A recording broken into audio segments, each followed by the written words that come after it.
மோடி அவர்களை பற்றிய நூல் வெளியீட்டு விழாவில் பங்கேற்று சில செய்திகளை பகிர்ந்து கொள்வதற்கு எனக்கு வாய்ப்பினை அளித்திருக்கின்ற விஜயா மேடம் அவர்களுக்கும் என் இனிய நண்பர் அசோகன் அவர்களுக்கும் எனக்கு பின்னால் உரையாற்ற இருக்கின்ற KS ராதாகிருஷ்ணன் அவர்களுக்கும் எனக்கு முன்னால் உரையாற்றிய பெரியவர் சேஷாத்ரி அவர்களுக்கும்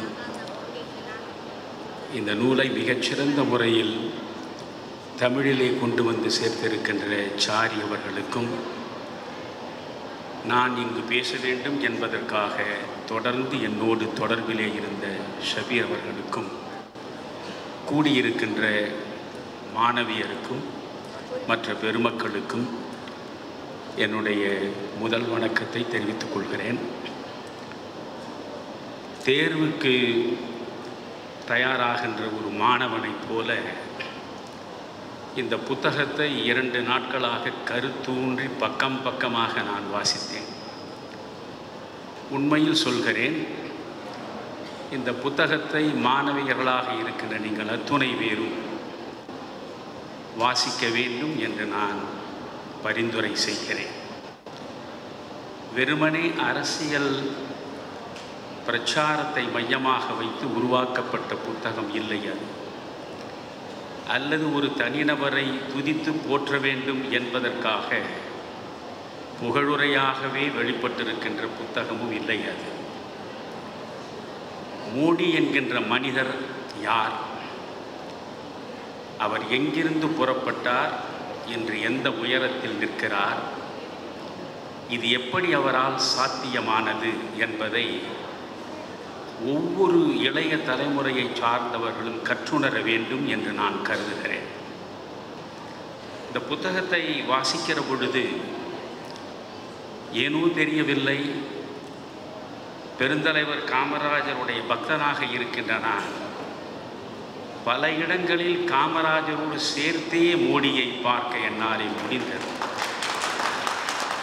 காரணம், பெருந்தலைவர் காமராஜர் இன்றைக்கு விருது நகர் என்று சொல்லப்படுகிற அன்றைய விருது பட்டியலே பிறந்தவர். வெறும் 16,000 பேர் மட்டுமே வாழக்கூடிய ஒரு இடத்தில் ஒரு தேங்காய் கடை வியாபாரிக்கு மகனாக பிறந்தவர் தான் காமராஜர். மோடி ஒரு தேநீர் கடை வைத்திருப்பவருக்கு மகனாக பிறந்திருக்கிறார். எந்த பின்புலமும் இல்லை. அரசியல் உலகத்தில் மிகப்பெரிய அளவுக்கு வர வேண்டும் என்றால் ஒன்று, உங்களுக்கு மிகப்பெரிய பாரம்பரிய பின்புலம் இருக்க வேண்டும், அல்லது ஜாதிய பெருமை இருக்க வேண்டும், அல்லது செல்வந்தராக இருக்க வேண்டும், அல்லது மிகச்சிறந்த கல்வியை பெற்ற அறிவாற்றல் மிக்க அறிஞராக இருக்க வேண்டும். இப்படி பல பின்புலங்களை வைத்து கொண்டுதான் அரசியல் உலகத்தில் வேகமாக ஒருவராலே உயரத்திற்கு வர முடியும். நான் சொல்லுகிற இந்த எந்த பின்புலமும் இல்லாமல் இந்த தமிழகத்தில் இந்தியாவில் 2 பிரதமர்களை உருவாக்கக்கூடிய அளவுக்கு ஆற்றல் மிக்க தலைவராக உயர்ந்து நின்றவர் காமராஜர். அதே போன்றுதான் எந்த பின்புலமும் இல்லாமல் எளிய குடும்பத்தில், பிற்படுத்தப்பட்ட சமூகத்தில், ஒரு மிகச்சாதாரண இடத்தில் பிறந்து இன்றைக்கு ஏறக்குறைய 13 ஆண்டுகள் குஜராத் மாநிலத்தின் முதலமைச்சராகவும் 10 ஆண்டுகள் இந்த தேசத்தின் பிரதமராகவும் இனி வரப்போகின்ற 5 ஆண்டுகள் இந்த தேசத்தை ஆள இருப்பவராகவும் உள்ள மோடி அவர்களோடு காமராஜரை சேர்த்து பார்க்கிற பொழுது உண்மையில் எனக்கு வியப்பாக இருக்கிறது. காமராஜரை போல எளிய குடும்பத்தில் பிறந்தவர் அவர். காமராஜரை போல கல்லூரி வாசலில் கால் எடுத்து வைக்காதவர் அவர். காமராஜரை போல் பிற்படுத்தப்பட்ட சமுதாயத்தில் பிறந்தவர் அவர். எல்லாவற்றிலும் காமராஜராக இருப்பது மட்டுமல்ல, இந்த புத்தகத்தை படித்த பொழுது எனக்கு நேர்ந்த வியப்பு ஒன்றுதான்.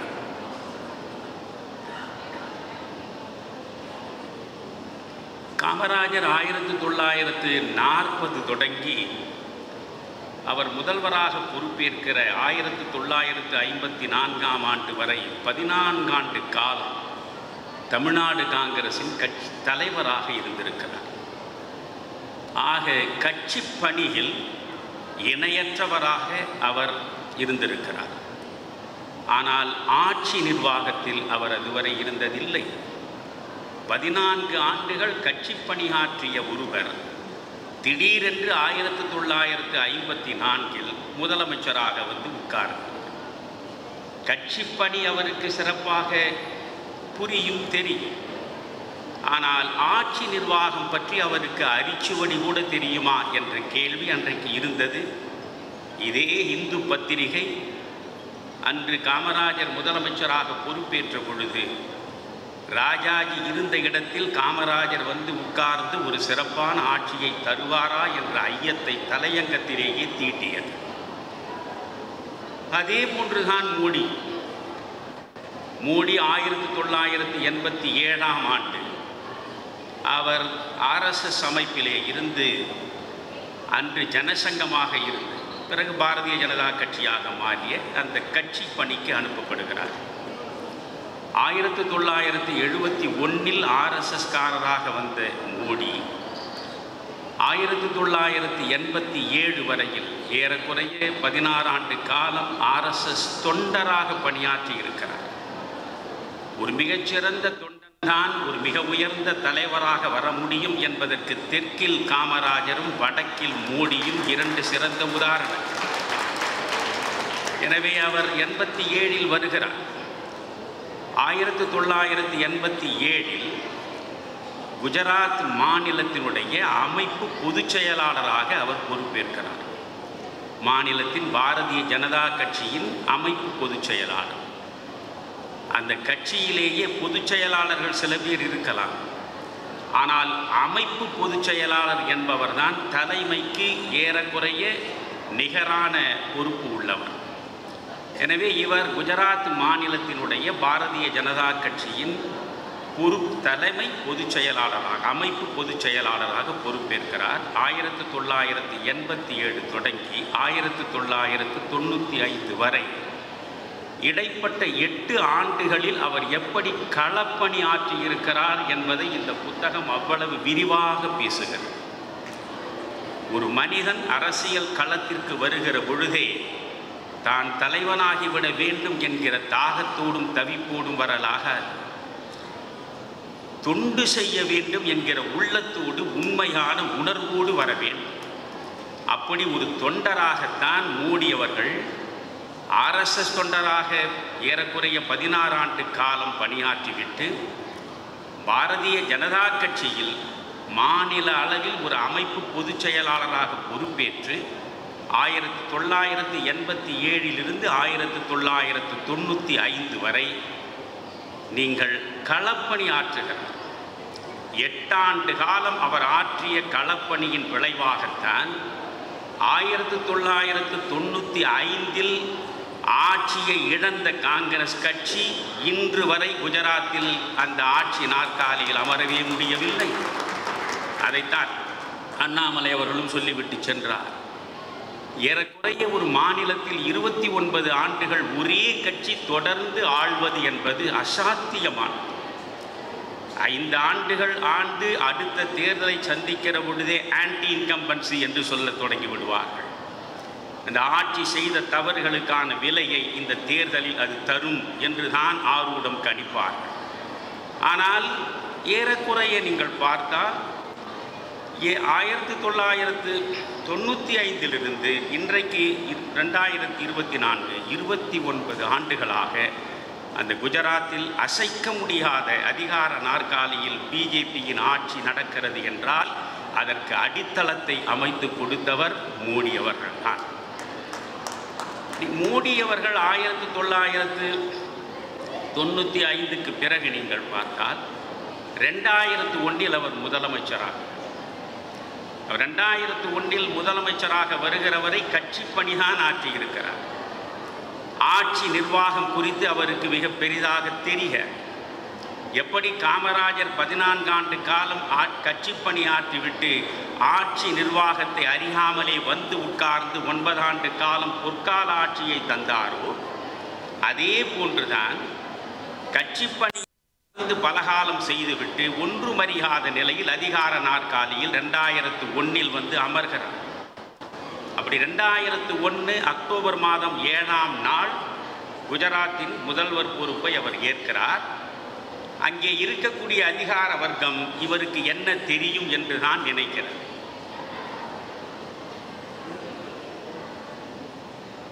சான்றாக சொல்கிறேன்,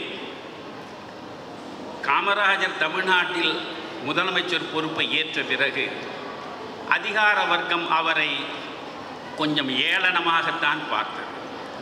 அதற்கு ஒரு செய்தியையும் பல காமராஜர் வாழ்க்கை வரலாற்றில் நீங்கள் பார்க்க முடியும். அவர் முதலமைச்சராக இருக்கிறார். ஒரு குறிப்பிட்ட திட்டம் குறித்து ஒரு IAS அதிகாரியை வரவழைத்து இதை நீங்கள் நிறைவேற்ற வேண்டும் என்கிறார். உடனே அந்த IAS அதிகாரி ஆட்சி நிர்வாகம் குறித்து ஏதும் அறியாமலேயே முதலமைச்சர் நாற்காலியில் வந்துவிட்ட மனிதன் இவர் என்பதை மனதிலே வைத்துக்கொண்டு அதற்கு GO ஒத்து வராது என்கிறார். GO ஒத்து வராது என்று சொல்லுகிற பொழுது காமராஜர் கேட்கிறார், GO என்றால் என்ன என்று. அந்த அதிகாரி நினைக்கிறார், GO என்றால் என்ன என்று கூட தெரியாத ஒரு மனிதன் இந்த நாற்காலியில் வந்து அமர்ந்திருப்பது எவ்வளவு பரிதாபகரமானது என்று மனதுக்குள்ளே நினைத்தபடி, GO என்றால் கவர்மெண்ட் ஆர்டர், அரசின் உத்தரவு என்று சொல்கிறார். அப்படியா? நீங்கள் இப்பொழுது ஏதாவது ஒரு திட்டத்தை நிறைவேற்ற வேண்டுமென்றால் நீங்கள் குறிப்பை எழுதி என் கையில் எதற்காக கொண்டு வந்து தருகிறீர்கள்? இல்லை, நீங்கள் கையெழுத்து போட்டால்தான் அது ஆணையாகும். அப்படியா?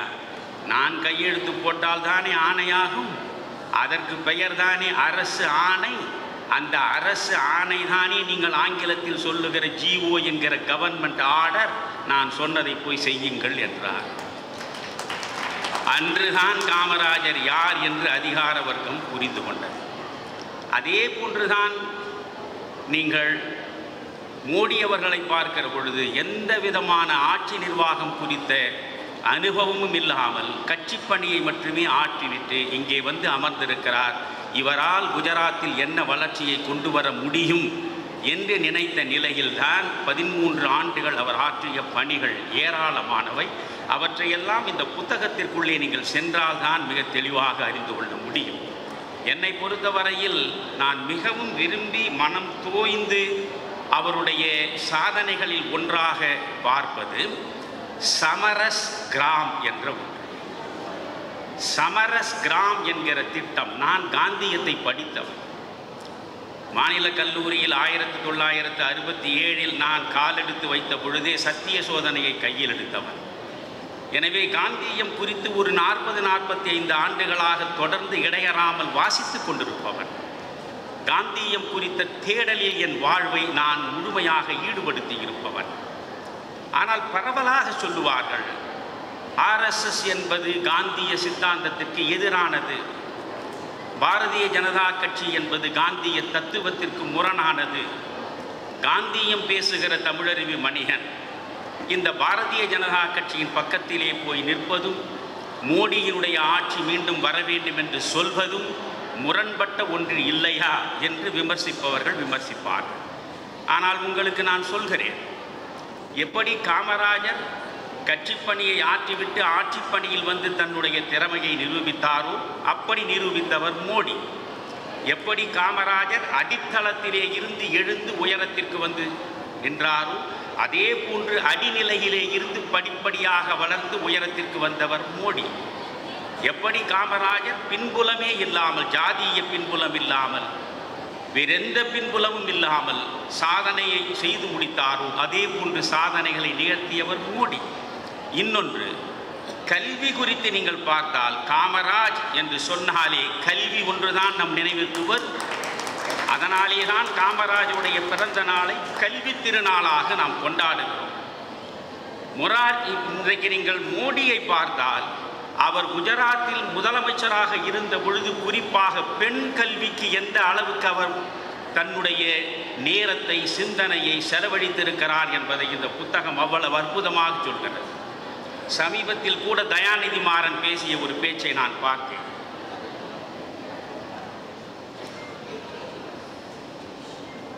தயாநிதி மாறன் சொல்கிறார், மோடி பெண்களுக்கு எதிரானவர் என்று. ஆனால் இந்த புத்தகத்தை நான் தயாநிதி மாறனுக்கு பரிந்துரை செய்கிறேன். அன்பு கூர்ந்து இந்த புத்தகத்தை படிக்கட்டும். இந்த புத்தகத்தை மாண்புமிகு ஸ்டாலின் அவர்களும் அவசியம் படிக்க வேண்டும் என்று நான் ஆசைப்படுகிறேன். காரணம், இது வெறும் அரசியல் பிரச்சார புத்தகம் இல்லை. ஒரு ஆட்சியாளன் தன்னுடைய ஆட்சி காலத்தில் எப்படி ஆட்சியை நடத்த வேண்டும் என்பதை மோடியை பார்த்து இவர்கள் அத்துணை பேருமே கற்றாக வேண்டும் என்பதை இந்த புத்தகம் மிக தெளிவாக சொல்கிறது. மிக மிக தெளிவாக சொல்கிறது. நீங்கள் பெண்களை பார்க்கும் பொழுது, மோடி ஆட்சிக்கு வருகிற பொழுது இந்தியாவிலேயே ஆண் பெண் விகிதாச்சாரத்தை எடுத்தால் ஆண் மக்களை விட பெண் மக்களுடைய எண்ணிக்கை குறைவாக இருந்திருக்கிறது.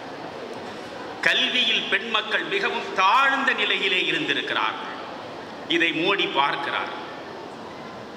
அந்த இடத்தில் ஒரு இங்கே இருப்பது போல, தமிழ்நாட்டின் தென்பகுதிகளில் இருப்பது போல, கருவில் பெண் இருக்கிறாள் என்று தெரிந்தாலே கருவை அழித்து விடுகிற சூழல் இன்று இருப்பதைப் போல அன்றும் குஜராத்தின் சில பகுதிகளில் இருந்ததை மோடி பார்க்கிறார். உடனே அவர் என்ன செய்கிறார்? ஒரு பெண் குழந்தை ஒரு கிராமத்தில் பிறந்தால் அந்த கிராமமே கூடி குதூகலத்தோடு கொண்டாடி மகிழ வேண்டும், அதை ஒரு திருவிழாவாக மாற்ற வேண்டும் என்று மோடி திட்டமிடுகிறார். எந்த கிராமத்தில் ஒரு பெண் குழந்தை பிறந்தாலும் அது ஒரு தாய்க்கும் ஒரு தந்தைக்கும் பிறந்த குழந்தை அல்ல, அந்த கிராமமே ஈண்டெடுத்த ஒரு திருமகள் என்று போற்ற வேண்டும் என்கிற புரிதலை, பெண்ணின் பெருமையை அவர் கொண்டு வந்து சேர்க்கிறார். இங்கே எப்படி ஜெயலலிதா அவர்கள் ஏழைக்கும் பாழைக்கும் அனாதைக்கும் அகதிக்கும் பார்த்து பார்த்து சில நல்லனவற்றை செய்தாரோ, பெண் மக்கள் அத்துணை பேரும் சிறந்த கல்வியை பெற வேண்டும் என்பதற்காக 3 மைல் தூரம் 5 மைல் தூரம் இருக்கக்கூடிய பள்ளிக்கு எப்படி கிராமங்களிலே இருந்து செல்லுவார்கள் என்று சிந்தித்து அவர்களுக்கெல்லாம் இலவசம் என்று சொல்வது கூட சரியல்ல என்று நினைத்து விலையில்லா மிதிவண்டி என்ற ஒன்றை கொடுத்தார். அந்த மிதிவண்டியின் மூலம் வேகமாக சென்று பிள்ளைகள் பள்ளியை சேரக்கூடிய சூழலை உருவாக்கினார். லேப்டாப் என்பது ஒரு ஏழை குடும்பத்தினுடைய மிகப்பெரிய சாத்தியமற்ற கனவு. ஒரு கிராமத்தில் கூரை குடிசையின் கீழே பிறந்திருக்கக்கூடிய ஒரு பெண் குழந்தை, அந்த குழந்தை கல்வியை கற்கக்கூடிய சூழலில் பள்ளிக்கு செல்வதே பெரிது என்கிற நிலையில் அதற்கு ஒரு லேப்டாப் வாங்கக்கூடிய வாய்ப்பை பெற்றோரால் தர முடியாது. இதையெல்லாம் யோசித்த ஜெயலலிதா எல்லோருக்கும் லேப்டாப்பை கொடுப்பதன் மூலம் ஒரு கல்வியை புரட்சியை உருவாக்கினார். அதே போன்றுதான் மோடி அங்கே இருக்கக்கூடிய சின்னஞ்சிறு பெண் பிள்ளைகள் பள்ளிகளுக்கு செல்ல வேண்டும் என்பதற்காகவே இலவசமாக மிதிவண்டிகளை கொடுத்திருக்கிறார். அந்த இலவச மிதிவண்டிகளை பெற்றதற்கு பிறகு பெண் பிள்ளைகள் படிக்கக்கூடிய எண்ணிக்கை கூடியிருக்கிறது. கருவிலேயே சிதைக்கக்கூடிய அந்த காரியத்திலே இருந்து பெண் மக்கள் விடுபடுவதற்காக ஒரு குழந்தை பெண்ணாக பிறந்தாலும் அதை ஒரு கிராம திருவிழாவாக மாற்றக்கூடிய மனோநிலை அவர் உருவாக்கி இருக்கிறார். அது மட்டுமல்ல, அதிகாரத்திற்கு பெண் மக்கள் வர வேண்டும் என்று அவர் ஆசைப்பட்டிருக்கிறார். கார்கில் போரில் ஒரு மனிதன் வீரமரணம் எய்துகிறார். சுக்பீர் யாதவ் என்று நினைக்கிற அந்த புத்தகத்தில் அந்த யாதவ் இறந்து விடுகிறார். அவருடைய மனைவி சுதா, இந்த சுதா யாதவை தேடி பிடிக்கிறார் மோடி. ஒரு பெண் வீட்டிற்குள்ளேயே முடங்கிவிடக் கூடாது. சமையல் அறைக்கும் பள்ளி அறைக்கும் மட்டும்தான் பெண் என்கிற நிலை இல்லை. எனவே பெண் வீட்டை விட்டு வெளியே வர வேண்டும். சமூகம் சார்ந்த, பொருளியல் சார்ந்த, அரசியல் சார்ந்த மாற்றங்களை நோக்கி பெண்ணினம் நடைபோட வேண்டும் என்று நினைக்கக்கூடிய மோடி அந்த பெண்ணோடு தொடர்பு கொண்டு நீங்கள் தான் வேட்பாளராக பொது தேர்தல் நிற்க வேண்டும் என்று சொல்கிறார். அந்த பெண் மறுக்கிறார். அந்த சுதா யாதவ் என்பவர் மறுக்கிறார். மறுத்த பெண்ணை வற்புறுத்தி நிற்க வைத்து அந்த பெண்ணை வெற்றி பெறச் செய்து அதிகாரத்தை நோக்கி கொண்டு வந்து சேர்த்த புரட்சியாளனாகத்தான் மோடி இருக்கிறார். இப்படி அங்கிருந்து இங்கு வரை நீங்கள் பெண் மக்களுக்காக அவர் ஆற்றி இருக்கக்கூடிய செய்திகளை எல்லாம் ஒரு பக்கம் பார்க்கிற பொழுது வியப்பாக இருக்கிறது நமக்கு. அதே போன்றுதான் எனக்கு கவர்ந்தது.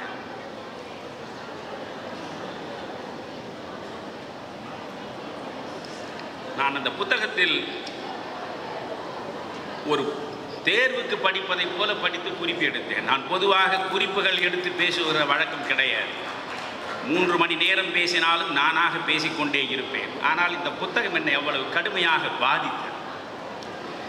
மோடி என்கிற மனிதனை புகழ்பவர்கள் ஒரு பக்கம் என்றால், காரணமில்லாமலேயே மோடி என்கிற மனிதனை வெறுப்பவர்கள் இன்னொரு பக்கமாக இருக்கிறார். அதிலும் குறிப்பாக இந்த தமிழ்நாட்டை எடுத்துக்கொண்டால், மோடிக்கு எதிராக வெறுப்பு பிரச்சாரத்தில் ஈடுபடுவதையே தங்கள் வேலையாக வைத்துக் கொண்டிருக்கக்கூடிய ஒரு கூட்டம் இருக்கிறதே, அது குறித்து உண்மையில் நான் கவலைப்படுகிறேன்.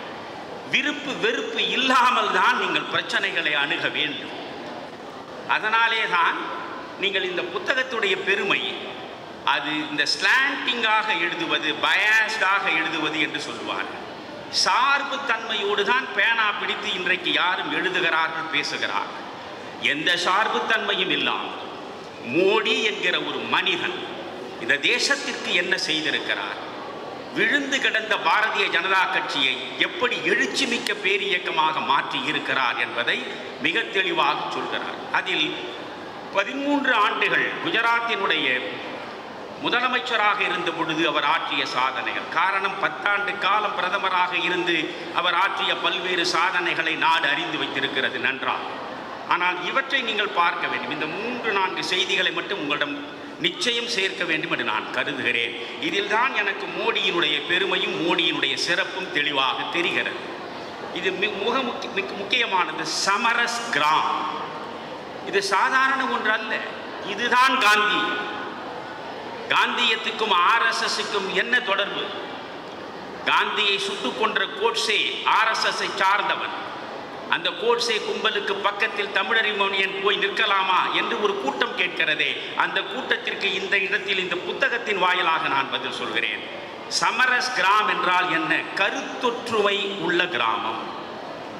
மகாத்மா காந்தி திரும்ப திரும்ப சொன்னார், இந்தியாவின் ஆன்மா கிராமங்களில் வாழ்கிறது என்றார். மகாத்மா காந்தியினுடைய சிந்தனையும் தத்துவமே ஒன்றுதான், டீசென்ட்ரலைசேஷன் ஆஃப் பவர். அதிகார பரவல் தான் இருக்க வேண்டுமே தவிர அதிகார குவியல் இருக்கலாகாது. ஒவ்வொரு கிராமமும் ஒரு கிராம குடியரசாக இருக்க வேண்டும். அந்த கிராமத்தினுடைய மக்கள் அந்த கிராமத்தினுடைய முன்னேற்றத்திற்கான அடிப்படை தேவைகளை அவர்கள் முதலில் திட்டமிட வேண்டும். திட்டமிட்டு அவர்களாகவே தங்களுடைய தேவைகளை நிறைவேற்றிக் கொள்ள வேண்டும்.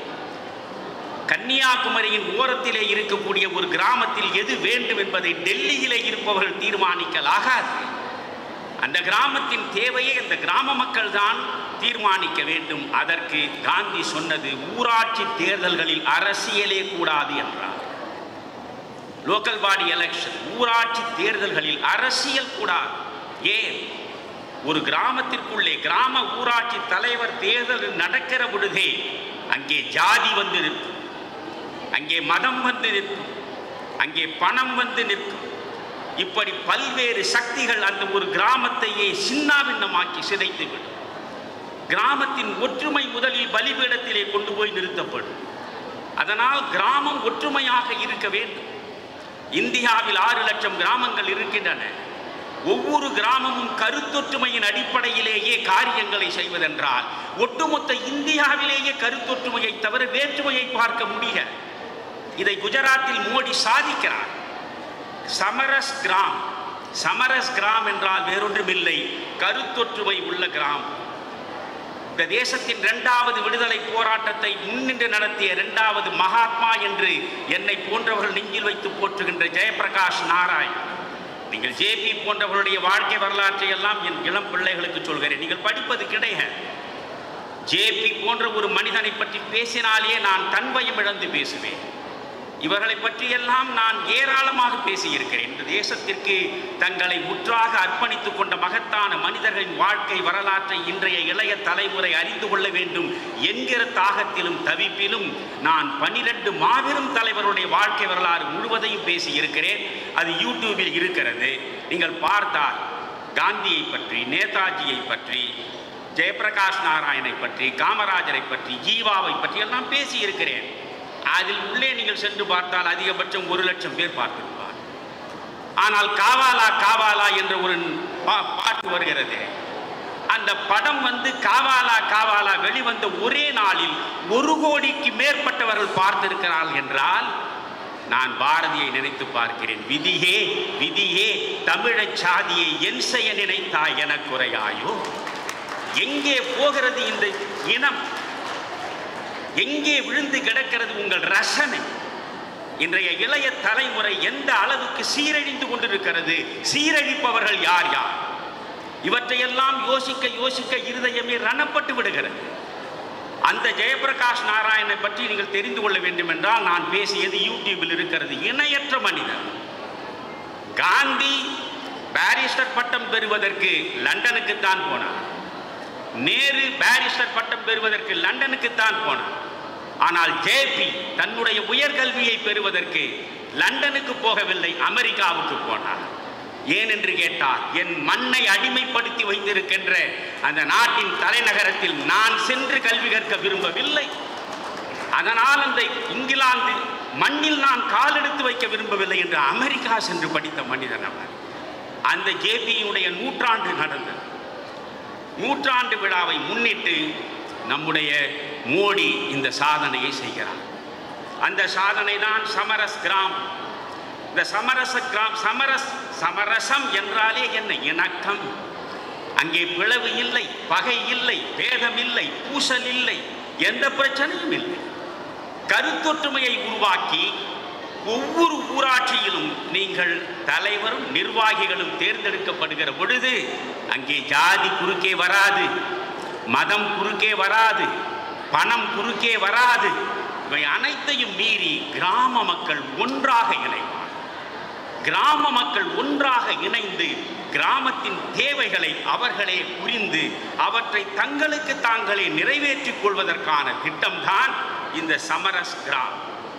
சரி, இந்த சமரஸ் கிராமை நீங்கள் பயன்படுத்த வேண்டும் என்று சொன்னதோடு மூடி நிற்கவில்லை. குஜராத் மாநிலத்தில் உள்ள எந்தெந்த கிராமம் இந்த கருத்தொற்றுமையின் அடிப்படையில் தேர்தலே இல்லாமல் நிர்வாகிகளை கொண்டு வருகிறதோ அவற்றிற்கு அரசு நிதி உதவி தரும், மானியம் தரும் என்று ஊக்குவித்தார். இது இந்தியா முழுவதும் பின்பற்றப்பட வேண்டிய மிகப்பெரிய காந்திய கனவு. காந்தியத்தின் விரோதி என்று பேசப்படுகிற மோடி தான் இந்த காந்திய கனவை தன்னுடைய ஆட்சி காலத்தில் குஜராத்திலே கொண்டு வந்து சேர்த்தார். இன்னொன்று நீங்கள் பார்க்க வேண்டும், பஞ்ச கிராம மித்ரா யோஜனா.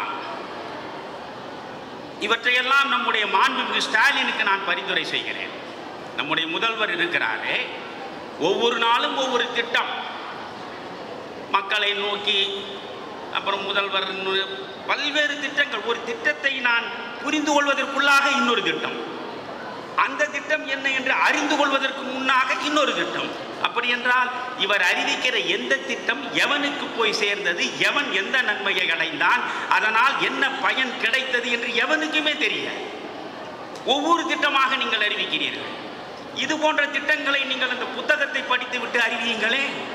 மக்கள் நலனில் நாட்டம் இருந்தா இது மோடியின் மூளையிலே உதித்த ஒரு அற்புதமான திட்டம். பாருங்கள், பஞ்ச கிராம மித்ரா யோஜனா என்றால் ஒரு கிராமம், அந்த கிராமத்தில் 5 பேர் உறுப்பினர்களாக தேர்ந்தெடுக்கப்படுகிறார். பஞ்ச கிராம மித்ரா, நண்பர்கள், பகையே கிடையாது.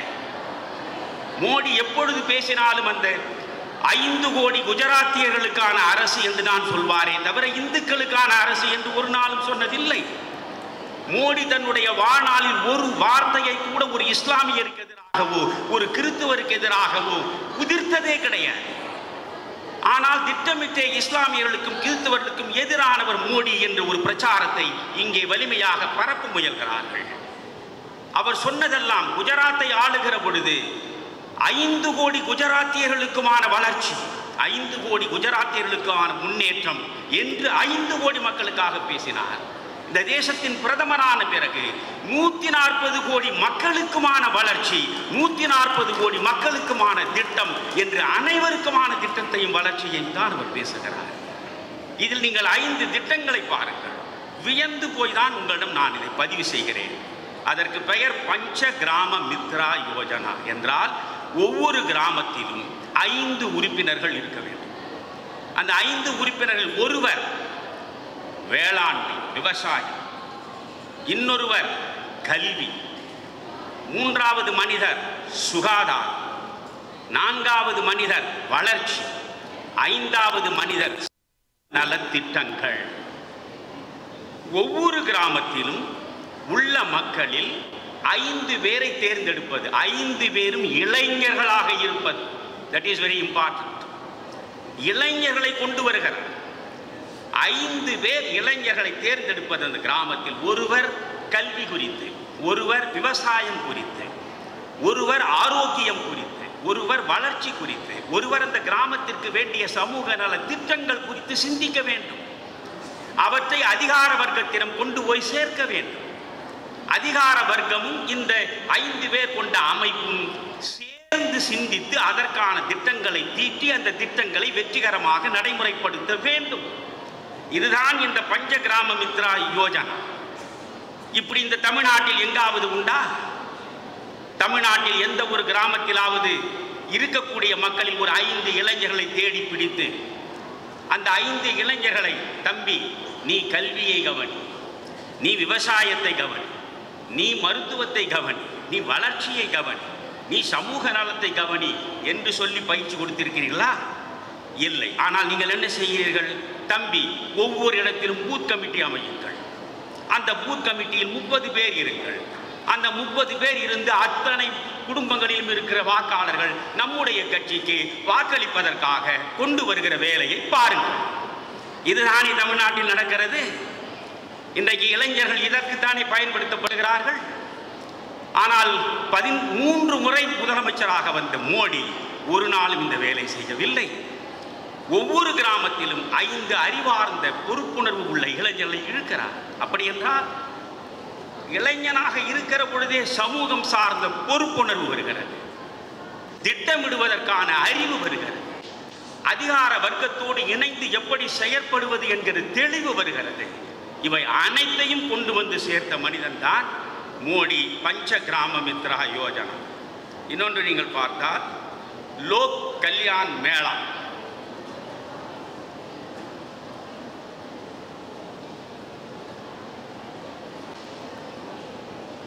மிக முக்கியமானது. இங்கேயும் இது போல நடத்துகிறார் நலத்திட்டங்களை எல்லாம். தமிழ்நாட்டில் எந்த இடத்திலும் ஏழைகளுக்கு புடவை கொடுப்பதாக இருந்தாலும் சரி, முதலமைச்சர் வந்து கொடுக்க வேண்டும். புரிகிறதா? விதவைகளுக்கு தையல் மிஷன் தருவதாக இருந்தாலும் சரி, முதலமைச்சர் வந்து தர வேண்டும். கட்டி முடிக்கப்பட்ட பாலம் 6 மாதமாக காத்து கிடந்தாலும் சரி, முதலமைச்சர் வந்து திறக்க வேண்டும். எல்லாம் முதலமைச்சர், அமைச்சர்கள், அவ்வளவுதான்.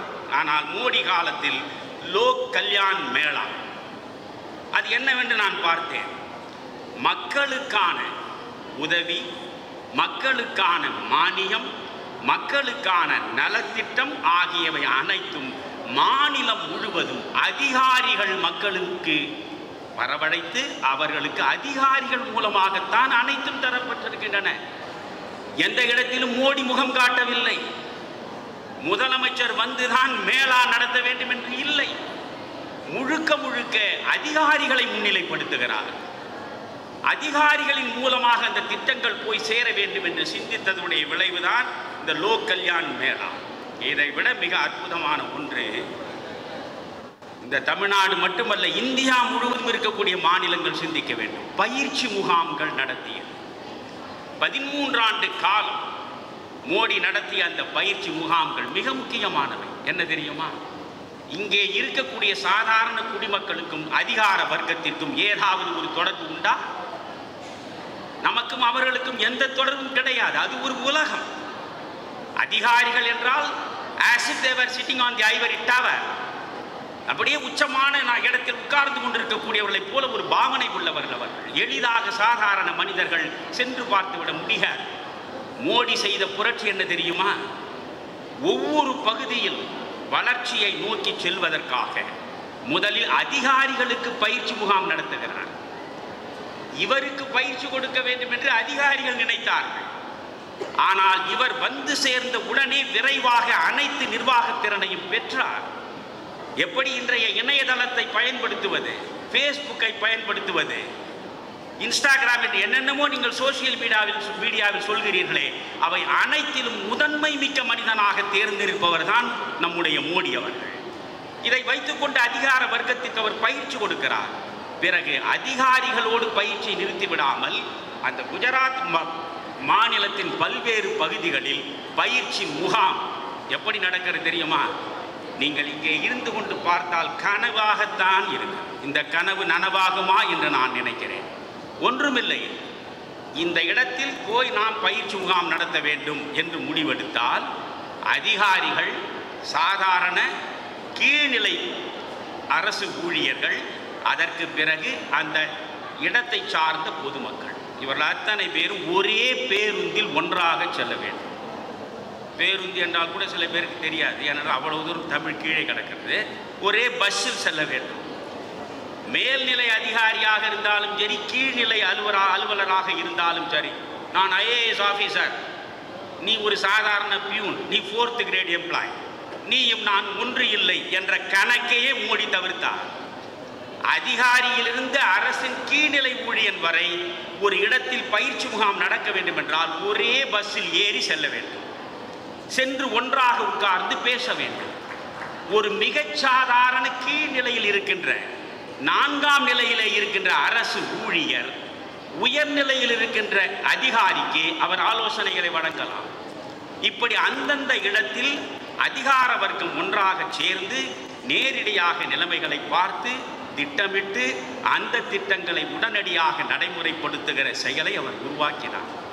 இன்றைக்கு மின்சாரத்தை எடுத்துக்கொள்ளுங்கள். எந்த அளவுக்கு இங்கே இருக்கக்கூடிய மின்துறை ஊழல் மலிந்த துறையாக மாறி விழுந்து கிடக்கிறது. கோடி கோடியாக கடன் சுமையிலே தள்ளாடுகிறது. மோடி ஆட்சி பொறுப்பு வந்த பொழுது குஜராத்திலும் அதுதான் நிலைமை. விவசாயிகளுக்கு இலவச மின்சாரம் குஜராத்தில் தரப்பட்டது காங்கிரஸ் ஆட்சியில்.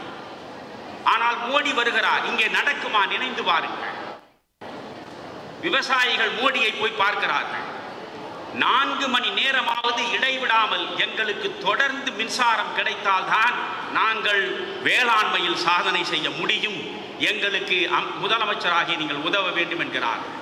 உடனே மோடி சொல்கிறார், அவ்வளவுதானே, 4 மணி நேரம் ஒவ்வொரு நாளும் உங்களுக்கு நீர்ப்பாசன வசதிக்காக தடையின்றி மின்சாரம் வழங்கப்படும். ஆனால் அந்த மின்சாரத்திற்கு விலை நிர்ணயிக்கப்படும். அந்த விலையை நீங்கள் கொடுக்க ஒத்துக்கொண்டால் நான் 4 மணி நேரம் ஒவ்வொரு நாளும் உங்களுக்கு மின்சாரத்தை தடையின்றி தருவேன் என்றார். விவசாயிகள் ஏற்றுக்கொண்டார். அதற்கு குறிப்பு இருக்கிறது. ஸ்டாட்டிஸ்டிக்கலாக அதுக்குள்ளே போட்டிருக்கிறார்கள். ஒரு குறிப்பிட்ட அளவு நிலப்பரப்பில் விவசாயி தன்னுடைய விவசாயத்தை செய்கிற பொழுது 4 மணி நேரம் தடையின்றி கிடைக்கக்கூடிய மின்சாரத்தினால் அவன் பெறக்கூடிய பயன் என்ன என்பதையெல்லாம் பார்க்கும். இலவச மின்சாரத்தை நிறுத்துகிறார். அவருக்கு முன்பு மின்சாரம் ஒரே மாதிரி, குடியிருப்போருக்கும் அதே கட்டணம், தொழில்துறைக்கும் அதே கட்டணம், விவசாயிகளுக்கு கட்டணமே கிடையாது என்று இருந்த நிலையை மாற்றி 24 மணி நேரமும் சாதாரண குடிமக்களுக்கு தடையின்றி மின்சாரம்.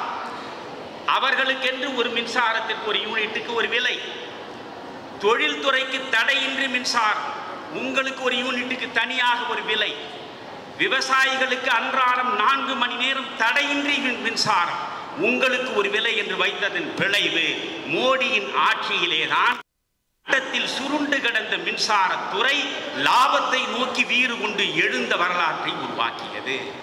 இப்படியெல்லாம் பேசலாம். நிறைய நேரம் பிள்ளைகளை வைத்துக் கொண்டு பேசுவது ரொம்ப தவறானது என்று நினைப்பவன் தான். அதனால் இதோடு முடிக்கிறேன். ஒன்றே ஒன்று, நீங்கள் மோடியை புரிந்து கொள்ள வேண்டும் என்றால் ஏதோ உங்கள் ஒரு கட்சி நலனுக்காக என்று நான் பாஜக அல்ல. அதுதான் அண்ணாமலை பேசுகிற போது சொன்னார், நான் பாஜக அல்ல, பாஜகவில் உள்ள 100 விழுக்காடு கருத்துக்களோடும் உடன்பட்டு போகிறவனும் அல்ல நான். ஆனால் இந்த தேசத்தை நேசிப்பவன், இந்த தேசத்தை நேசிக்கிற நெஞ்சம் உடையவனாக இருக்கிற ஒவ்வொருவனும் மீண்டும் 2024 நாடாளுமன்ற தேர்தலில் 3வது முறை மோடி ஆட்சி கட்டிலில் அமர வேண்டும் என்று சிந்திக்க வேண்டும். மோடி என்கிற தனிநபருடைய பிம்பத்தை பார்த்து நாம் காதலிக்கவில்லை. அந்த மோடி வருவதனால் என்னென்ன திட்டங்கள் வரும்? இங்கே நீங்கள் வறுமையே வெளியே போ என்று சொன்னார் இந்திரா காந்தி, கரீபி ஹட்டாவோ என்று. ஒரு வெற்று கோஷத்தை கொடுத்து வாக்காளர்களை ஏமாற்ற முடியுமா? முடியும். ஒரு ரூபாய்க்கு 3 படி அரிசி என்று வெற்று கோஷத்தை கொடுத்து ஆட்சியையே மாற்றி காங்கிரஸை புறம் தள்ளிவிட்டு திமுக வந்து உட்காரவில்லையா? முடியும். வெற்று கோஷங்களாலே அரசியல் மாற்றம் நிகழும், அதிகார மாற்றம் நிகழும். அதனால் என்ன பயன் விளையும் அதை யோசிக்க வேண்டும். நீங்கள் மோடி முதலமைச்சராக உட்காருகிறார், பொருளாதார துறையில் தாழ்ந்து கிடக்கிறது. மோடி உடனே என்ன செய்ய 2001 உட்காருகிறார். உடனடியாக அவர்தான் இந்தியாவிலேயே முதலில் முதலீட்டு மாநாடு நடத்தியவர். அத்தனை தொழில் முனைவோரையும் திரட்டி முதலீட்டு மாநாடு நடத்துகிறார். அதற்கு அவர் கொடுத்த ஸ்லோகம் என்ன தெரியுமா? உலகளாவிய குஜராத், புத்தெழுச்சி பெற்ற குஜராத். அவ்வளவுதான் அவர் சொன்னது. இதுவும் ஒரு கோஷம்தான். உலகளாவிய குஜராத். குஜராத்தியர்கள் உலகம் முழுவதும் பரவி கிடக்கிறார்கள். குஜராத்தியரின் ரத்தத்தில் ஊறி கிடப்பதே தொழில்தான். எந்த குஜராத்தியும் சோம்பேறியாக இருக்க மாட்டான். எந்த குஜராத்தியும் சத்திரம் எங்கே என்று தேடிக்கொண்டிருக்க மாட்டான். இலவசமாக சோறு கிடைக்குமா என்று பார்த்து கொண்டிருக்க மாட்டான். ஒரு குஜராத்தி தன் உழைப்பில் தானே சொந்தமாக தொழில் செய்து பெரிய அளவுக்கு வர வேண்டும் என்ற கனவுகளோடு தான் வாழ்க்கையை தொடங்குவான். அதனால்தான் உலகம் முழுவதும் நீங்கள் பார்த்தால் குஜராத்தியர்கள் பெரும் தொழிலதிபர்களாக இருப்பார்கள். அதை மையமாக வைத்து மோடி எழுப்புகிற முதல் கோஷம் உலகளாவிய குஜராத். அப்படி என்றால் உலகம் முழுவதும் இருக்கக்கூடிய குஜராத்தியர்கள் தங்கள் முதலீட்டை கொண்டு வந்து கொட்டுகிறார். அதற்கு அடுத்து சொல்கிறார் புத்தெழுச்சி பெற்ற குஜராத். சோர்ந்து கிடக்கிற மக்களே, புத்தெழுச்சி பெறுங்கள், புத்துணர்வை அடையுங்கள். நீங்கள் புத்தெழுச்சி பெற்றால் இந்த குஜராத் மிகப்பெரிய வளர்ச்சியை பெறும் என்று ஒரு கோஷத்தின் மூலமாகவே முதலில் 2001 தொழில் முனைவோர் முதலீட்டு மாநாட்டை நடத்தி ஒரு மிகப்பெரிய திருப்பு முனையை உருவாக்கிய பிறகுதான் எல்லா மாநிலங்களிலும் தொழில் முனைவோர் மாநாடு நடக்கிறது. இப்படி எந்த ஒன்றை எடுத்துக்கொண்டாலும் பொருளாதாரமா, அரசியலா, நீங்கள் ஆட்சி சாதனைகள், நிர்வாக திறனா என்று தனித்தனியாக பிரித்து பார்த்தாலும் ஒரு மோடி என்கிற மனிதன் எப்படி தன்னை கொஞ்சம் கொஞ்சமாக செதுக்கி தன்னுடைய திறமையின் மூலம் இந்த மண்ணுக்கு மிகப்பெரிய பெருமையை கொண்டு வந்து சேர்க்க வேண்டும் என்று முயன்று ஒரு தவம் செய்யும் ஞானியை போல் இந்த இந்தியாவை வளர்ப்பதற்கு முனைந்திருக்கிற அந்த மனிதனின் முழு முகவிலாசத்தையும் காட்டுகின்ற புத்தகம்தான் இது. இந்த புத்தகத்தை அன்பு கூர்ந்து வாசியுங்கள். இந்த புத்தகத்தை தமிழில் கொடுத்ததற்காக இந்து குழுமத்திற்கு என்னுடைய நெஞ்சார்ந்த நன்றியை நான் சமர்ப்பிக்கிறேன். நன்றி.